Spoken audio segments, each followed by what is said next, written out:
지난 한 주일간 힘들고 어려웠던 시간들을 잘 감당하셨습니다. 안팎으로 힘들고 어려운 소식들, 또 흉흉한 소식들이 우리 주변에 있었지만은 그래도 하나님께서 우리를 보호하셔서 주의 전으로 인도하심에 감사드립니다. 한 주일의 삶, 여러 가지로 사업적으로도 또 여러 가지로 힘들고 어려운 시간들을 보내셨을 텐데 오늘 주님께서 주시고자 원하시는 말씀 안에 여러분들이 큰 축복을 누리시는 아름답고 행복한 안식일이 되시기를 바랍니다. 지난주 월요일에 참 힘들고 어려운 일이 있었지요. 제가 어저께 하나님의 나라 임하옵시며 라는 주기도문을 강의하면서 초반에 여러분들과 함께 나누었습니다. 마틴 리처드, 크리스탈 캠버, 그리고 루 린지, 이 세 사람이 보스턴 마라톤의 희생자인데 한 아이는 8살, 한 자매는 23살, 또 한 자매는 29살. 다들 한결같이 꿈을 가지고 살던 그런 사람들인데 졸지에 폭탄 테러로 숨졌습니다.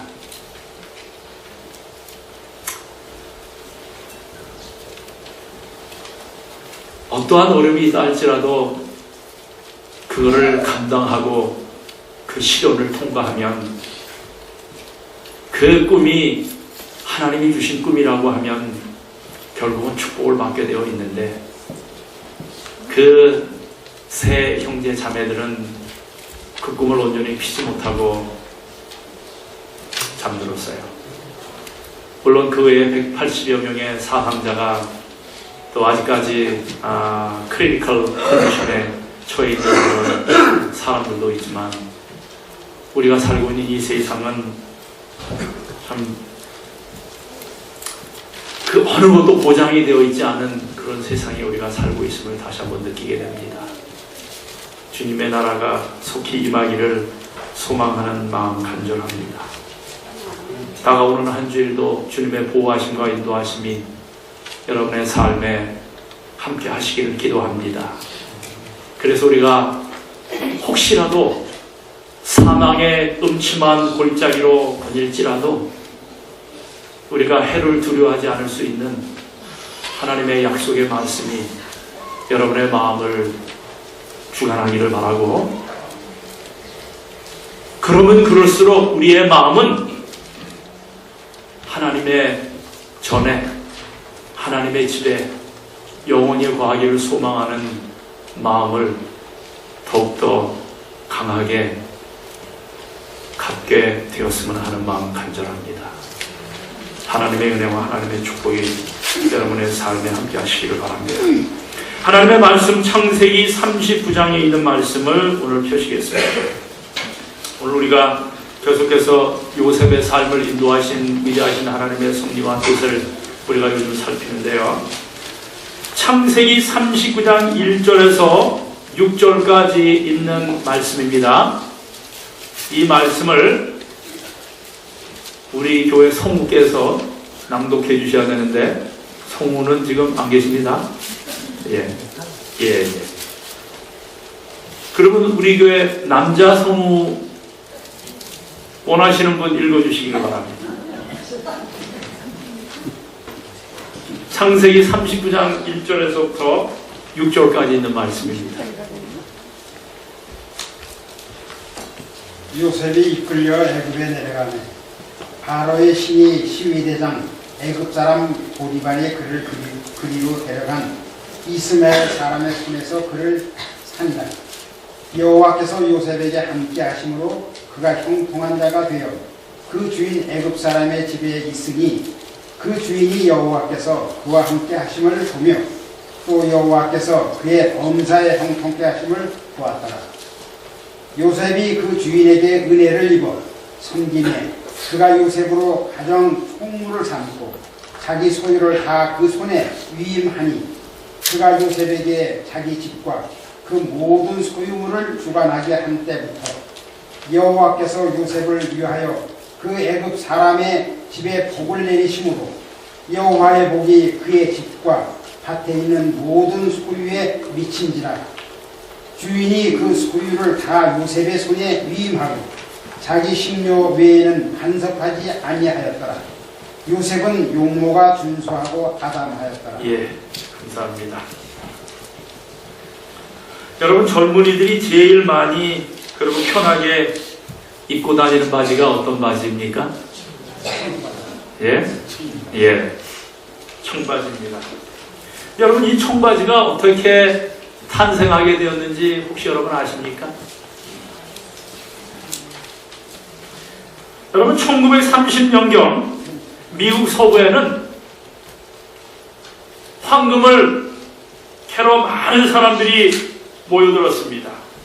그런데 스트라우스라고 하는 사람이 있었어요. 이 사람이 금광 부근에서 천막천을 만들고 있었습니다. 그러던 어느 날 이 스트라우스라고 하는 사람이 10만 브로치의 천막을 만들어 달라고 하는 놀라운 주문을 받았습니다. 이 스트라우스는 너무 이뻐서 빛을 내어 공장을 짓고 직공도 불러 모았습니다. 천막천을 다 완성한 이 스트라우스에게 이번에는 충격적인 소식이 들려왔어요. 납품을 할 수 없게 되었다는 소식이었습니다. 빚에 쪼들린 나머지 직공들의 급여도 줄 수 없게 되자 그는 절망에 빠졌어요. 근데 어느 날 이 스트라우스는 카페에서 금을 캐던 사람들이 헤어진 바지를 꼬매는 것을 우연하게 보게 됩니다. 그래서 이 스트라우스는 거기에서 갑자기 좋은 아이디어가 떠올랐어요. 질긴 천막천으로 바지를 만들어 입으면 튼튼해서 오래 입을 수 있겠다는 생각을 하게 됩니다. 이 바지가 오늘날 세계 젊은이들의 바지가 된 청바지입니다. 그 가운데 어떤 청바지는 오리지널 스트라우스라고 하는 브랜드를 갖고 있는 바지가 바로 오리지널 중에 오리지널 바지, 청바지인 것입니다. 그러니까 저는 이 스토리를 읽을 때마다 청바지를 입고 다니는 사람의 뒤를 보면 에휴, 저 청박이 뭐가 좋다고 청박천을 입고 다니나. 그런데 그 청바지만큼 정말 견고하고 튼튼한 바지가 없는 모양입니다. 여러분, 어려운 시련에 빠졌다고 꿈을 가지고 세상을 보는 눈까지 절망의 늪에 빠져버렸다면 청바지는 탄생할 수 없었을 것입니다. 성경 창세기 후반에는 꿈의 사람 요셉의 이야기로 꽉 차 있습니다. 창세기 37장부터 50장까지의 창세기의 거의 4분의 1이 이 꿈의 사람 요셉에게 할애합니다. 그런데 야곱의 아들이 이 요셉 한 사람뿐이었습니까? 아닙니다. 다른 11명도 있었어요. 그런데 첫 성경의 4분의 1이 이스라엘의 12지파를 구성하게 된 다른 11 형제들보다도 유독 요셉에게 초점을 맞춘 이유가 어디 있겠습니까? 그것은 요셉의 꿈 때문이었어요.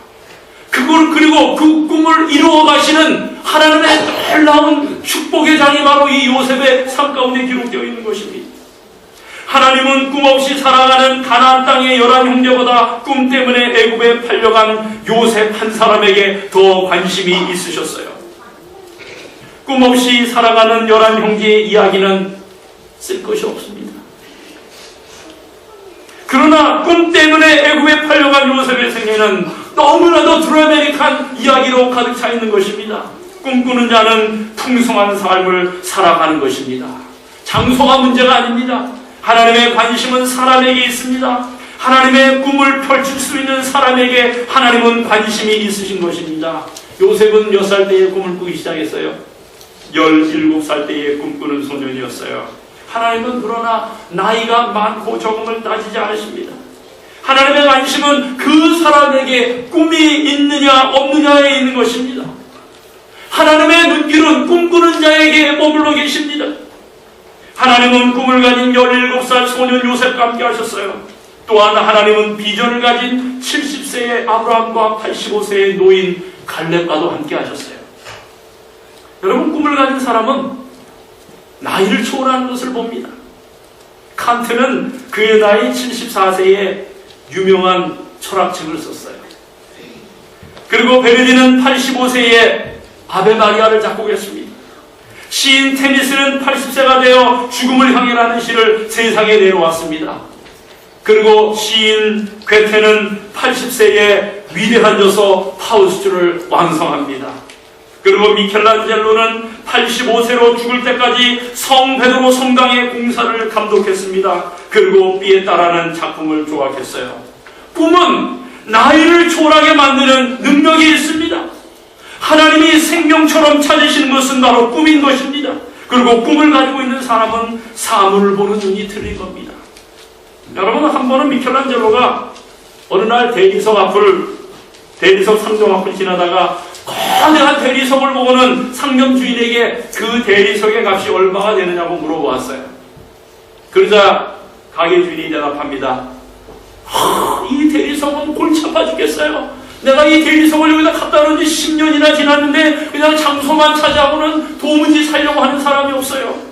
그러니까는 보시다시피 가게는 비좁은데 그것이 공간을 다 차지하고 있어서 골칫거리가 아닌데 원하신다면 그냥 가져가도 좋습니다. 그래서 미켈란젤로는 그 대리석을 공짜로 얻어서 자기 작업실로 운반했습니다. 그로부터 1년 후에 미켈란젤로가 그 대리석 상점 주인을 자기 작업실로 초대합니다. 와서 보세요. 그때 그 대리석이 어떻게 변했는지는. 그의 작품을 본 상점 주인의 두 눈이 휘둥그레졌어요. 그것은 마리아가 십자가에서 내려진 예수 그리스도를 껴안고 있는 상으로 예수가 그녀의 무릎 위에 누워 있었던 것입니다. 가게 주인이 물었어요. 어떻게 이런 훌륭한 조각품을 탄생시킬 수가 있었습니까? 그러자 미켈란젤로가 대답하기를, 내가 이 대리석 앞을 지나치려 하는데 예수님이 나를 부르셨어요. 그리고 이렇게 말씀하시더라고요. 나는 지금 이 대리석에 누워있다. 불필요한 부분들을 떼며 내 모습이 드러나게 해다오. 대리석 안을 들여다본 나는 어머니 무릎에 누운 예수의 형상을 볼 수 있었습니다. 그 형상이 숨어 있었기 때문에 그 대리석이 그토록 기묘한 모습을 하고 있었던 것입니다. 나는 단지 예수가 시키는 대로 불필요한 부분들을 쪼아냈을 뿐이라오. 이 미켈란젤로는 그의 재능을 그리스도에게 드리기 위하여 언제나 그의 마음이 열려 있었던 위대한 사람이었어요. 그리스도를 향하여 그의 모든 재능을 드리고자 열망한 꿈으로 불탔던 사람이었던 겁니다. 그러니 아무런 사람들이 관심을 갖지 않은 그 대리석 조각 속에서도 그는 위대한 예수 그리스도의 모습을 바라보게 되었던 거예요. 그래서 여러분, 피에타가 탄생하는 것입니다. 그 조각상은 바티칸에 전시되어 있었는데, 그런데 10수년 전에 어느 한 미치광이가 망치로 예수와 마리아의 머리 부분을 깨뜨려서 그 아름다움을 망가뜨리고 말았어요. 경찰이 그를 체포했지만 이미 엎질러진 물이었어요. 법정에서 그 미치광이는 이렇게 말합니다. 나는 미켈란젤로가 아니기 때문에 그처럼 위대한 조각 작품을 탄생시킬 수는 없었습니다. 그러나 나는 파괴할 수는 있었습니다. 어쨌든 나는 내 이름이 역사에 남고 내 자신이 신문 전면에 실리기를 원했습니다. 이제 나는 성공했으니 어떤 처벌도 달게 받겠습니다. 이런 꿈은 꾸면 안 됩니다, 여러분. 그래서 여러분, 지금 피에타 성베드로 성당 우리 벌써 재작년이네요. 성지순례 갔을 때 우리가 로마를 들여서 우리 모든 교우님들이 그 감동적인 피에타 상을 봤는데 정말 살아 움직이는 것 같아요. 그런데 그 머리 부분은 사실은 여러분 우리가 모르지만은 그 고친 거예요. 여러분, 꿈꾸는 자의 눈에는 모든 세상 사물이 똑같이 보이지 않는 것 같습니다. 그러면 하나님께서는 이 꿈꾸는 사람을 어떻게 인도하신다고 말씀드렸어요? 시련 가운데로 인도하시라고 말씀드렸습니다. 꿈꾸는 자를 우리 하나님께서는 편안하게 두시지 않고 시련과 역경이라는 삶의 현장으로 인도하십니다. 이 사실을 성령이 증거합니다. 모세와 다윗의 생애를 통해서, 그리고 우리 주님과 사도 바울의 생애를 통해서 위대한 꿈을 꾸는 사람은 반드시 하나님께서 시련과 역경이라는 삶의 현장으로 인도하신다는 사실을 보게 됩니다. 그러면 하나님은 왜 꿈꾸는 사람을 시련의 장소로 황량한 광야로 인도하신다고 말씀드립니까? 그것은 하나님은 꿈꾸는 사람들의 성숙에 관심이 많으시기 때문이라고 말씀을 드렸어요. 그래서 꿈꾸는 사람에게 시련이라는 물을 마시게 하시는 거예요. 꿈꾸는 사람은 시련이라는 물을 먹고 성장하게 되어 있는 것입니다. 하나님은 요셉을 애굽에 팔려가게 만드십니다. 여러분 39장 1절을 한번 다시 보시기 바랍니다. 요셉이 이끌려 애굽에 내려가매 바로의 신하 시위대장 애굽 사람 보디발이 그를 그리로 데려간 이스마엘 사람의 손에서 그를 산이라. 여러분 요셉이 이끌려간 곳이 어디입니까? 애굽 사람 보디발의 집이었습니다. 근데 여기서 이끌려갔다라고 하는 것은 손발을 묶여서 데려갔다라고 하는 의미. 하나님은 왜 꿈이 있는 사람을 이렇게 다루십니까? 예수님의 생애를 보아도 똑같은 일이 일어납니다. 마태복음 4장 1절에서 그때에 예수께서 성령에 이끌려 마귀에게 시험을 받으러 광야로 가사라고 말씀하십니다. 인류의 구원의 꿈을 가지신 예수님께서 이끌려간 곳은 바로 광야입니다. 시련의 장소, 고난의 장소인 것입니다. 요셉은 애굽으로 내려갔습니다. 이것이 하나님의 방법입니다. 꿈꾸는 자를 철저하게 내려가게 하시는 거예요. 예수님께서도 내려가는 삶을 사셨어요. 하늘에서 땅으로, 그리고 말구유로, 십자가로, 음부에까지 내려가셨어요. 하나님의 꿈을 이루시기 위해 먼저 내려가셔야만 했던 것입니다. 우리는 위로 올라서고 겉으로 드러나기를 원하지만 하나님은 꿈꾸는 우리를 먼저 내려가게 하십니다. 이천인 존재로 감추십니다. 왜 그러냐면 하나님께서 우리에게 원하시는 것은 그 시련과 고통을 통해서 우리를 성숙한 사람으로 만드시고자 원하시는 것이 하나님의 계획이기 때문에 그래요. 그래서 요셉은 도단 땅에 있는 구덩이로부터 애굽에 있는 노예의 구덩이로 옮겨졌어요. 왜 요셉은 애굽으로 이끌려갔을까요? 왜? 그가 가진 꿈 때문입니다. 꿈을 소유하게 되면 두 가지 현상이 나타납니다. 꿈을 가지면 두 가지 현상이 나타나는데, 첫째는 꿈을 이룰 수 있는 환경이 조성되든지, 아니면 두 번째로 꿈을 이룰 수 있는 환경으로 꿈꾸는 자의 삶의 터전이 옮겨지든지 하는 것입니다. 꿈 때문에 변화를 경험하는 것입니다. 우리가 다 미국에 온 것은 바로 이 꿈 때문이지 않았습니까? 무슨 꿈이라고 일컫습니까? American Dream. 여러분 요셉이 가진 꿈은 너무나 컸어요.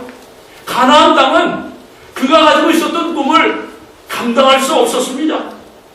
그래서 그의 꿈을 감당할 수 있는 애굽 땅으로 던져진 것입니다.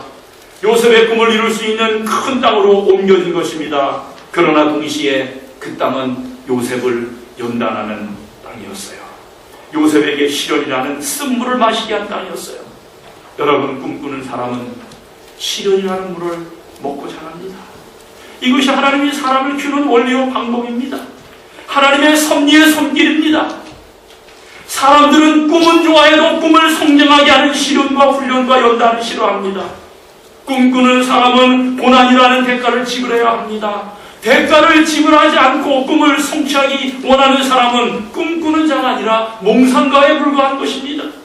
하나님은 꿈꾸는 자가 성숙하기 전까지 하나님의 꿈을 성취시키지 않으시는 거예요.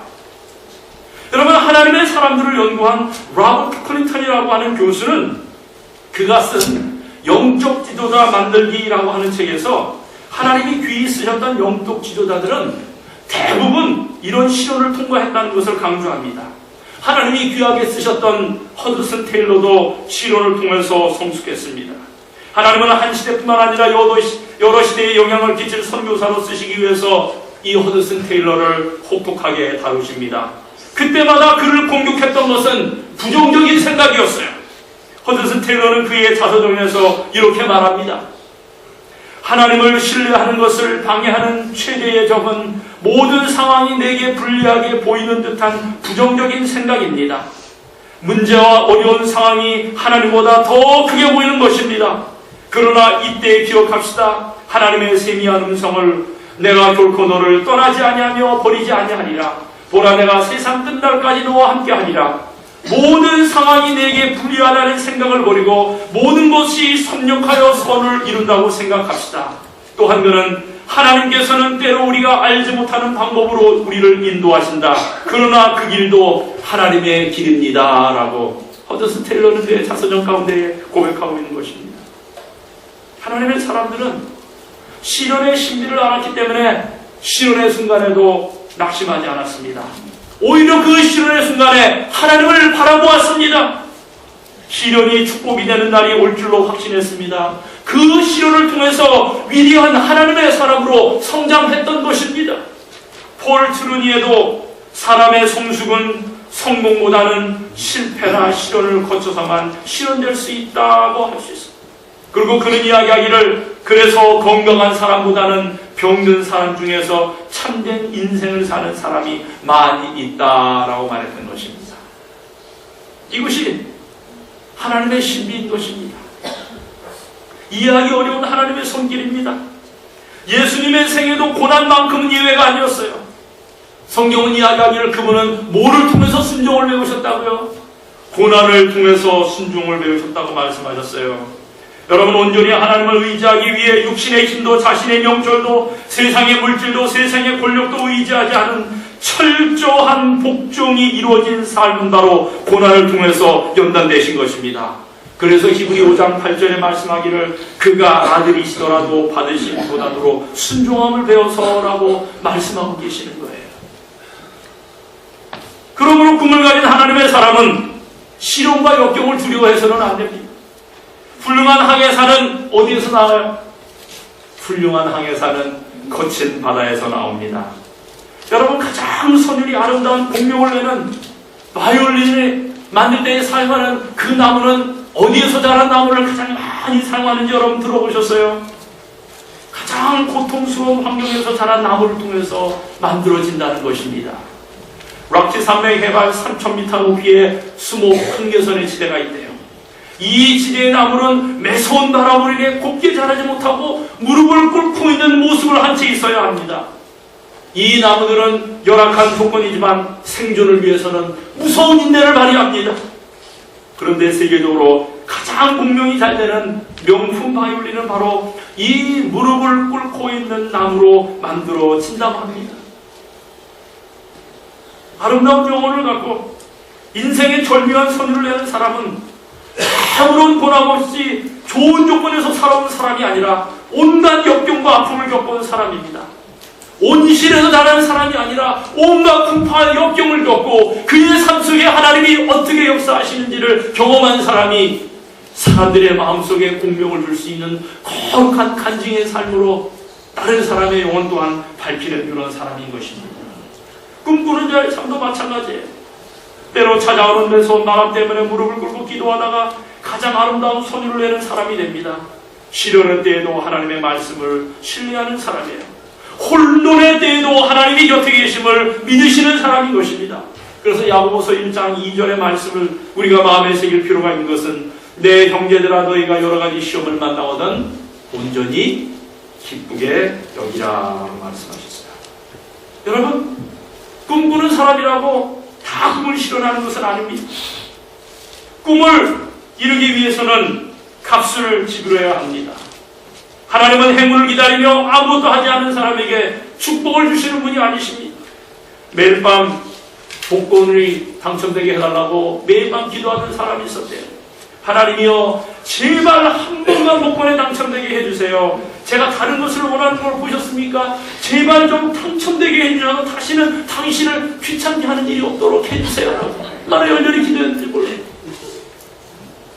몇 년 동안 이렇게 기도하고 또 기도하던 어느 날 꿈에 하나님이 나타나셔서 이렇게 말씀하셨대요. 내가 최소한 복권 한 장만이라도 산다면 복권 당첨을 고려해보겠다.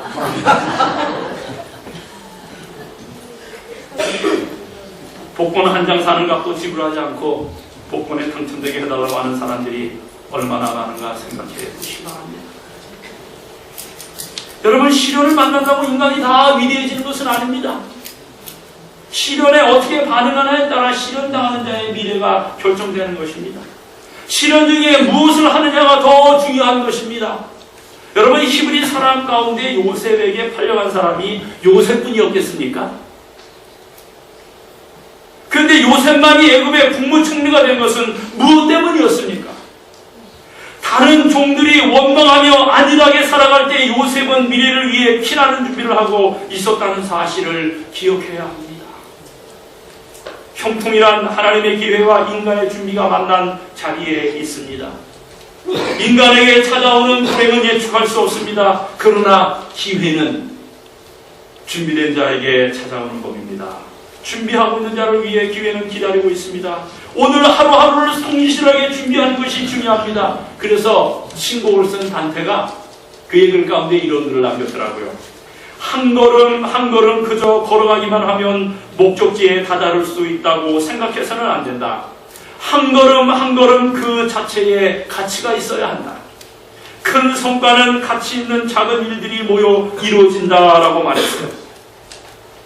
시련 중에도 꿈의 성취를 위해 준비했던 요셉의 모습에서 발견할 수 있는 것은 그의 소박한 성품입니다. 그는 자신을 언제나 대단하게 생각하지 않습니다. 주위의 환경에 순종하며 잘 적응해 나갑니다. 바로 이것이 소박함입니다. 에머스는 소박한 자세보다 더 위대한 것은 없다. 다시 말해서 소박한 자세를 가지면 위대한 자가 된다고 했어요. 여러분, 소박한 자세란 한 번에 한 가지 목표를 달성하는 것을 말합니다. 여러분, 쌀 한 가마니를 한 입에 털어넣을 수 있습니까? 그러나 쌀 한 가마니를 다 먹으려면 한 숟가락 한 숟가락 오랜 시간이 지나야 되는 것처럼 많은 목표를 단숨에 달성하려는 생각은 오산인 것입니다. 요셉은 비록 그가 가진 꿈이 컸지만 하루하루 최선을 다하는 삶을 살았습니다. 소박한 사람은 자기가 할 수 없는 일을 탓하지 않고 자기가 할 수 있는 일을 찾아서 하는 사람입니다. 소박한 마음이 축복이 되는 것입니다. 요셉은 보디발의 집에 들어가는 날부터 자신을 철저하게 준비시키는 일을 합니다. 그는 실력을 쌓아갔습니다. 그래서 보디발이 요셉에게 자기 집안의 모든 일을 맡긴 것입니다. 여러분, 그는 보디발의 신뢰를 받는 실력 있는 사람이 되었어요. 오늘 우리가 읽은 본문 4절과 6절을 보시기 바랍니다.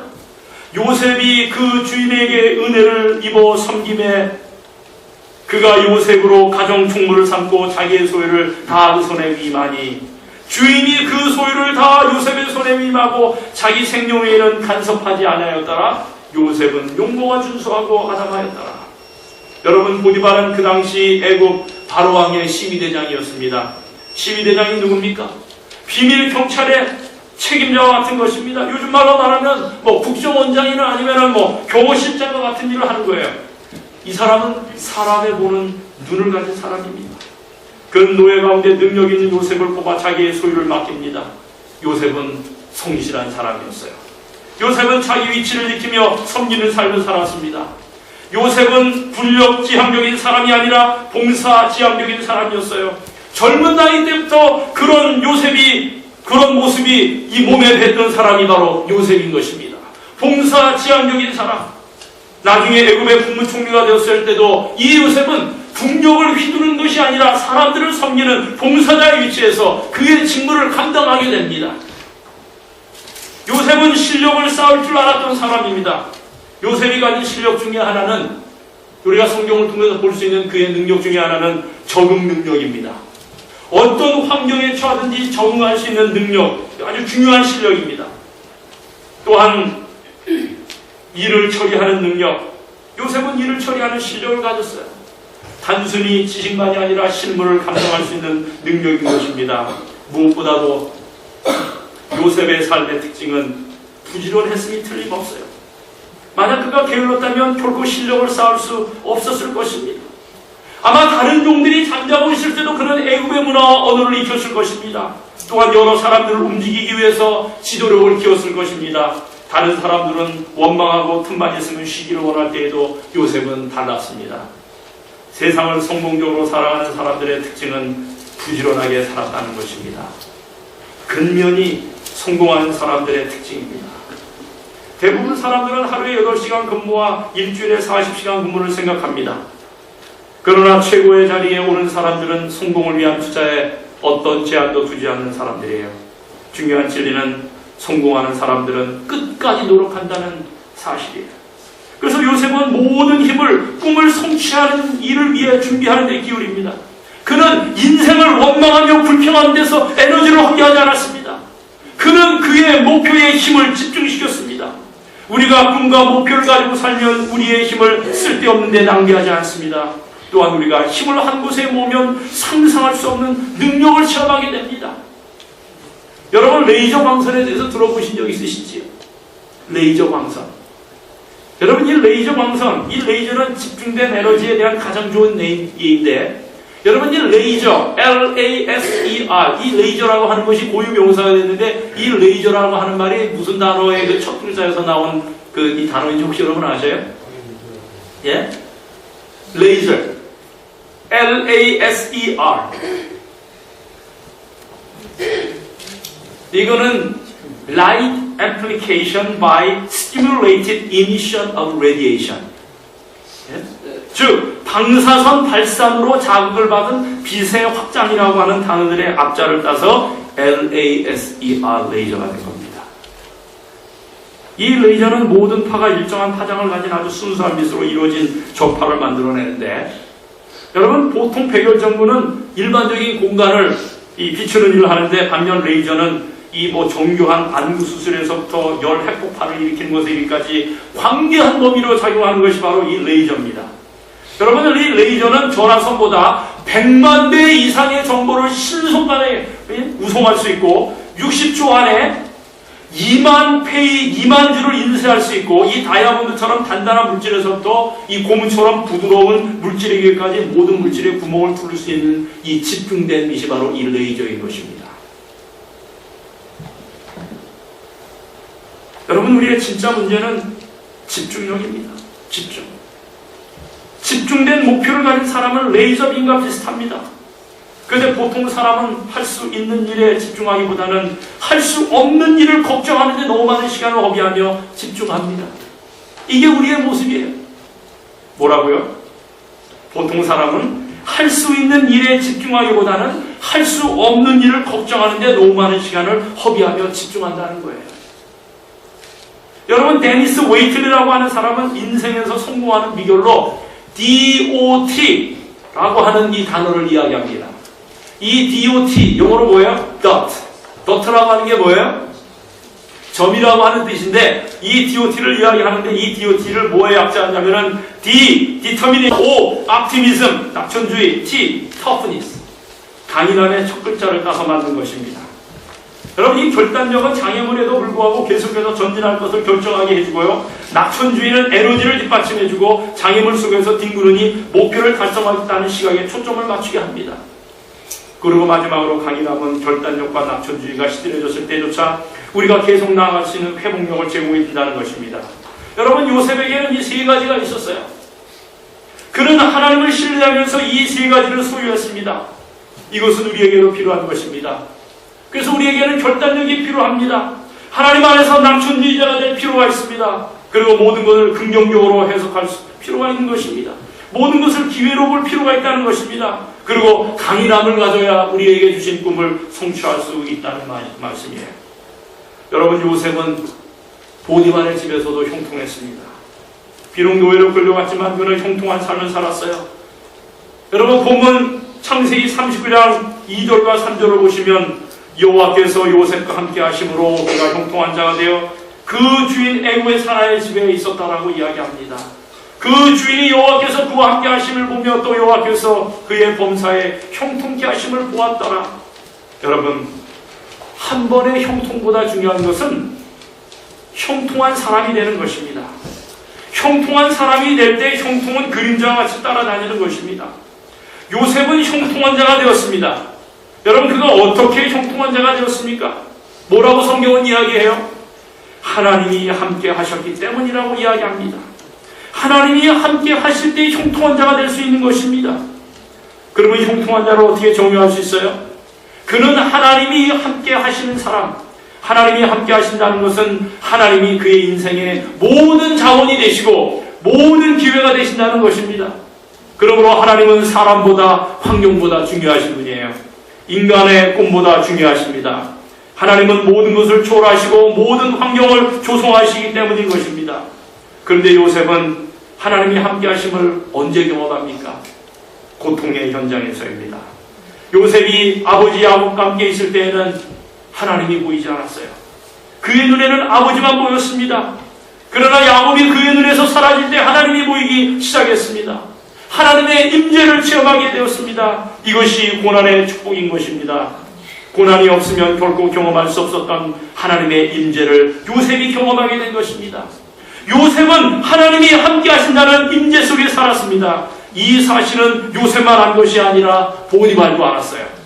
여러분 본문 3절에 보시면 이렇게 표현하고 있어요. 그 주인이 여호와께서 그와 함께 하심을 보며 또 여호와께서 그의 범사에 형통케 하심을 보았더라 라고 이야기합니다. 여러분 하나님께 인정을 받았던 요셉은 주인 보디발에게도 인정을 받았습니다. 인간의 행복과 갈망은 인정받고 싶은 곳에 있습니다. 윌리엄 제임스는 뭐라고 얘기했냐면 인정받으려고 하는 갈망은 인간의 뿌리 깊은 본능이다 라고 말했어요.